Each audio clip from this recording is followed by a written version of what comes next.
और जब बिहार गजब सरकार, युवाओं का भविष्य अटक जाता है बीच मझधार। बिहार के युवा बिहार सरकार पर टकटकी लगाकर ध्यान केंद्रित किए हुए थे कि 10 लाख सरकारी नौकरी का नोटिफिकेशन आएगा, और इसी बीच शिक्षा विभाग में 2.25 लाख शिक्षकों की नियुक्ति के लिए नोटिफिकेशन आ गया। युवा जोश खरोश के साथ तैयार होकर इस बहाली में अपना एक सीट पक्का करने के लिए लग गए। फॉर्म भरने के लिए अपना डॉक्यूमेंट्स बनवा रहे हैं और फॉर्म भरने के लिए जाना शुरू करते हैं।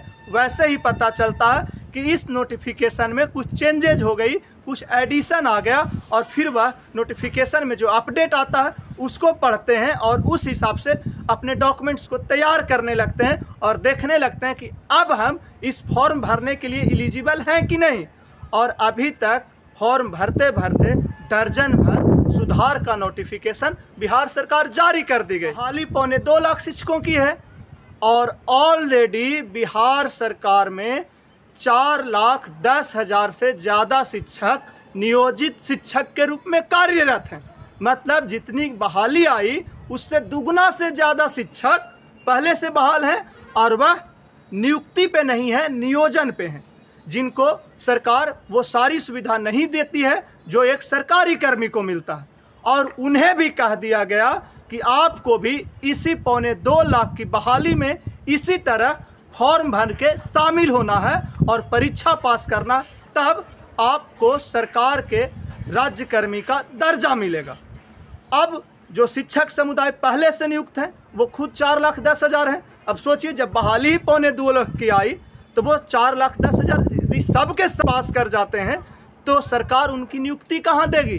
क्या बिहार से बाहर? क्योंकि बिहार में तो 2.25 लाख की बात ही हुई है। जो नए युवा फॉर्म भर रहे हैं, जो बेरोजगार हैं, उनको कहाँ नियुक्त किया जाएगा यदि वो परीक्षा पास कर जाते हैं तो यह सब को लेकर जितने भी शिक्षक संगठन हैं वह कोर्ट की शरण में चले गए। सरकार को चाहिए कि जो केस इस मामले में, इस शिक्षक नियुक्ति के मामले में कोर्ट में चल रहा है, उस पर विशेष ध्यान दे, क्योंकि कभी ससमय वकील नहीं पहुंचते हैं और कभी उनके पास डॉक्यूमेंट का अभाव होता है तो कभी उनके पास जवाब नहीं होता है। ऐसे में यह जो केस है कब तक चलेगी इसे कहना मुश्किल है। जो युवा 25 साल में इस नियुक्ति के लिए फॉर्म भरेंगे, केस पूरी तरह खत्म होते हुए, केस का फैसला आते आते 38-35 साल के हो जाएंगे।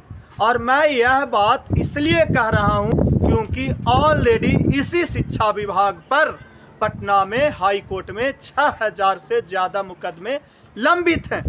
अब सुनिए, सोचिए कि यदि इस केस का निपटारा जल्दी नहीं होता है, बहाली प्रक्रिया साथ चलती है और बहाली खत्म होने के बाद कोर्ट का फैसला आता है, और जब कोर्ट का फैसला आएगा तो कुछ बड़ा बदलाव होगा ही होगा, कुछ बड़ी चेंजेस होगी और उसका भुगतान सीधे सीधे शिक्षक अभ्यर्थी होंगे। और ऐसे मैं इसलिए नहीं कह रहा हूँ, पहले भी इस तरह की बात यहाँ हुई है। जब प्रोफेसर नियुक्ति के लिए नोटिफिकेशन आया, प्रोफेसर नियुक्ति की शुरुआत हो गई, 200 से ज़्यादा लोगों का चयन कर लिया गया और बाकी की प्रक्रिया चल रही थी अलग अलग विश्वविद्यालयों में। और इसी बीच उस प्रोफेसर बहाली के मामले में भी एक मुकदमा पटना हाई कोर्ट में चल रहा था कि सरकार जो लाई है नोटिफिकेशन वह नियम संगत नहीं है, कानून संगत नहीं है। और कोर्ट का फैसला भी आया कि सचमुच में जो बिहार सरकार इस बहाली के लिए नोटिफिकेशन लाई है वह नियम संगत नहीं है, इसलिए बहाली की प्रक्रिया को पूरी तरह रद्द करके फिर से नया नोटिफिकेशन ला। यानी जो 200 लोग चयनित हो गए थे वो भी बीच मझधार में अटक गए, और बाकी लोग जो प्रक्रिया में चल रहे थे, फॉर्म भर दिया था, उनकी परीक्षा हो रही थी, इंटरव्यू हो रहा था, और वह भी बीच में रुक गया। अब जो बीच में रुक गया हो सकता है वो मान जाए, लेकिन 200 से ज़्यादा लोग जो चयनित हो गए थे वो तो फिर से कोर्ट का दरवाजा खटखटाएंगे कि सरकार ने जो नोटिफिकेशन लाया था उसके आधार पर ही तो हमारी बहाली हुई, तो हमको क्यों हटाया जा रहा है। अब इसको इस शिक्षक भर्ती से जोड़िए कि कोर्ट का फैसला आएगा, बड़े बदलाव होंगे, और फिर क्या होगा, नतीजा यही प्रोफेसर बहाली वाली। बीच में पूरी की पूरी प्रक्रिया को यदि कोर्ट ने रोक दिया तो सब लोग परेशान हो जाएंगे और यह सब तब हो रहा है जब बिहार में पिछले 18 सालों से न्याय के साथ विकास वाली सुशासनी सरकार है, और अभी तो उसमें कार्रवाई और सुनवाई वाली इंजन जुड़ी हुई है।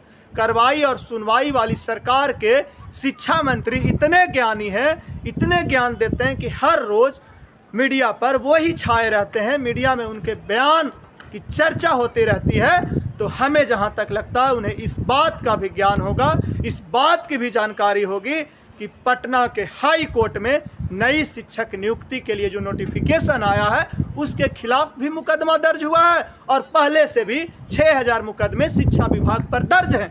तो उन्हें इन मुकदमों को ससमय निपटारा कैसे हो, इसकी बुद्धि होगी, इसका ज्ञान होगा, इसकी जानकारी होगी, और ये जो मुकदमा अभी वाले बहाली पर चल रहा इस पर क्या प्रभाव पड़ेगा कोर्ट के फैसले के बाद, वह भी उनके संज्ञान में जरूर होगा। तो शिक्षा मंत्री जी से हम आग्रह करते हैं कि शिक्षा मंत्री जी, जब आप इतने ज्ञानी हैं, इतने जानकार हैं, तो क्यों नहीं इस मुकदमे का जल्द निपटारा करवा लेते हैं, या मुकदमा का निपटारा होने तक इंतजार कर लेते हैं।